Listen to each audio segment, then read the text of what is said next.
Bring in the counter element. Let's go to add elements and you'll find counter here. Click, hold and drag and drop it in the place where you want it to go. This is a great element for indicating how much has happened or how many units sold. It's very often seen on websites. Access it by clicking on it and go to the far left where you see the counter. Let's focus on this first style, though we have 4 here because the other 3 are quite different to the first one. Here you have the option to have a start and an end.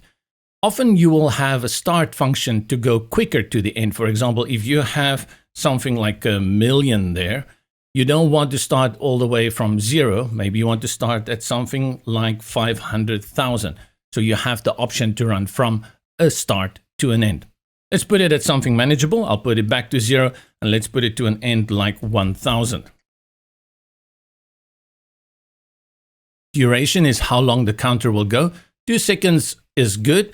I'll even go down to 1 second, but I'll stay away from anything more than 2 seconds. The reason for that is that when you are on a mobile device, 2 seconds may just be that time that it takes a person to swipe up or down and they will miss the counter completely. Hop over to advanced and here you can have a prefix. For example, if it is money, you can add the unit that you want there. If it is a value, for example, like thousands, you can say 1,000, which is 1 million in this case. And then you have the option on how the separator will look after every 3 units. So if you want a full stop, a period there instead, you can do so, but the comma is a good one to go. Now let's go and have a look at the other styles. These are almost like pie chart counters. If I click on it, it looks really ugly from the beginning, and a few things we will do here. So first of all, you can still keep this value here, and you can see now it is expressed as a percentage, or you can also remove it with the other 2 styles that we will have here. Let's stick to this one. Remember, it's a percentage, and let's give it then a percentage value, something like 65%. Again, you have the duration. Over to advanced, you have the opportunity to take away the percentage if it's not something you want. Again, you have your prefix as well as the separator. But if we put that percentage back, how about that ugly overlap there? What can we do about that? Once you activate this style, a new feature appears, and that is you can go to the settings and you can change the width over here, increase it, and you can do that in percentage or pixels.